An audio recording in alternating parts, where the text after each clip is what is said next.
Ano ang pinagkaiba ng volts, ampere at watts? Welcome back to my channel, class!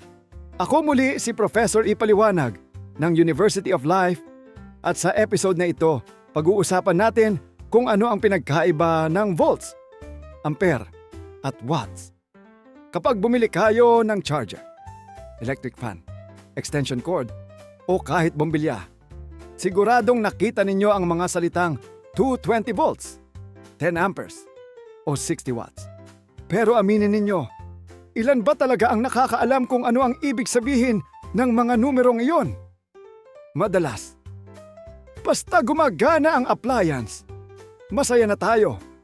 Pero ano nga ba ang mga ito? Kaya class, oras na para liwanagin natin ang isa sa mga pinaka-importanteng konsepto sa kuryente. Dito, sa The Taglish Explainer. Ang topic na ito ay mula kay LJ Hayes 044. Salamat sa suggestion mo. Simulan natin sa volts. Ang volts o voltage ay ang sukat ng electrical potential difference. Sa mas simpleng salita, ito ang nagsisilbing tulak o puwersang nagtutulak sa mga electric charges upang gumalaw sa isang circuit. Kapag walang voltage, walang dahilan para umusad ang mga elektron. Ibig sabihin, kahit napakaganda ng appliance ninyo, hindi ito aandar kung walang sapat na boltahe, kaya mahalagang may source ng voltage, gaya ng baterya o supply ng kuryente mula sa inyong bahay.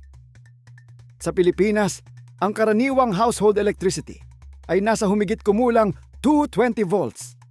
Ibig sabihin, iyon ang standard na boltahe na ginagamit ng karamihan sa ating mga appliances.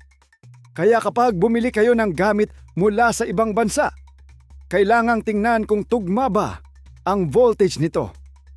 May mga bansang gumagamit lamang ng 110 hanggang 120 volts. Kapag isinaksak agad sa 220 volts, nang walang tamang converter, pwedeng masira ang appliance sa loob lamang ng ilang segundo.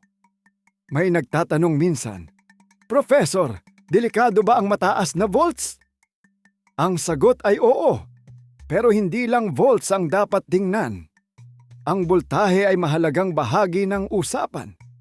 Ngunit hindi ito nag-iisang dahilan kung bakit nagiging mapanganib ang kuryente. Mamaya ay makikilala natin ang isa pang mahalagang karakter sa ating kwento. Ngayong malinaw na kung ano ang nagbibigay ng puwersa sa paggalaw ng kuryente, alamin naman natin kung ano ang mismong dami ng dumadaloy.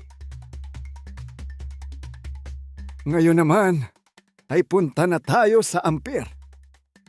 Ang ampere o amp ay ang unit na sumusukat sa dami ng electric current. Ang electric current ay ang aktual na pagdaloy ng mga elektron sa isang circuit. Kung mas maraming elektron ang dumadaloy bawat segundo, mas mataas ang bilang ng amperes. Kaya ang ampere ang nagsasabi kung gaano kalaki ang dumaraang kuryente sa isang wire o appliance.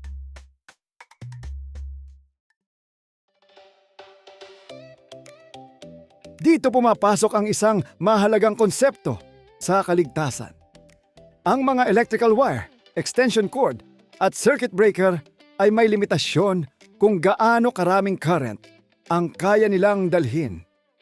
Kapag lumampas dito, umiinit ang wire. Kapag patuloy pa ring dumadaloy ang sobrang current, maaaring matunaw ang insulation at magsimula ang sunog. Kaya kung napapansin ninyong may extension cord na umiinit, hindi iyon dahil napagod na siya. Hindi rin siya humihingi ng bakasyon.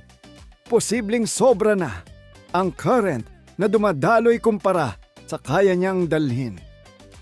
Ganito rin ang trabaho ng circuit breaker.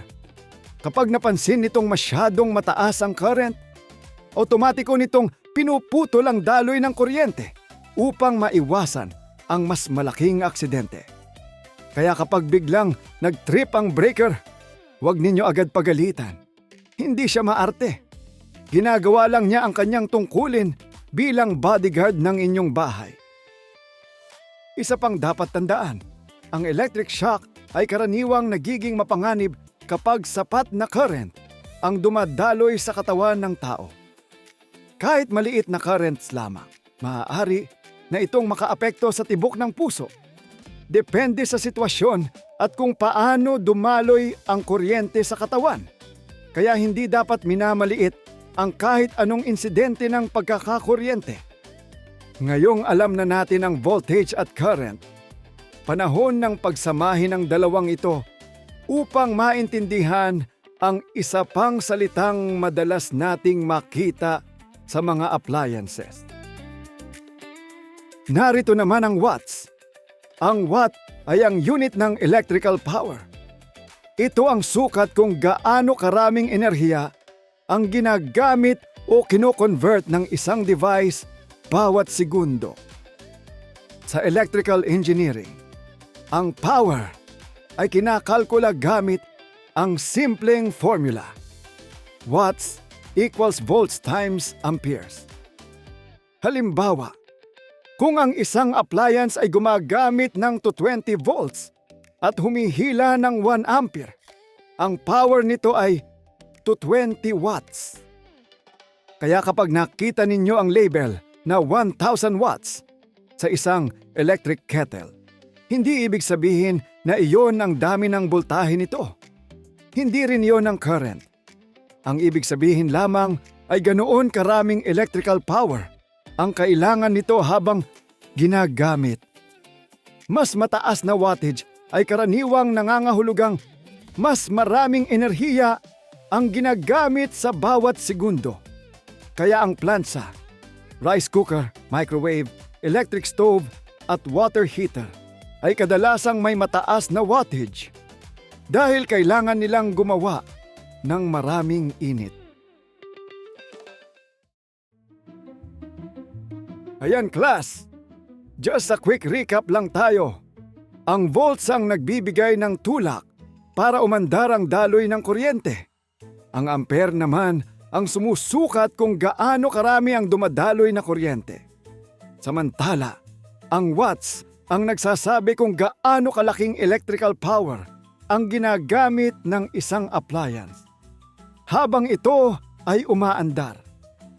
Kapag alam natin ang pagkakaiba ng volts, ampere at watts, mas ligtas nating magagamit ang kuryente. Kaya naman tandaan ninyo class, ang kaalaman ang pinakamabisang proteksyon sa bawat paggamit ng kuryente.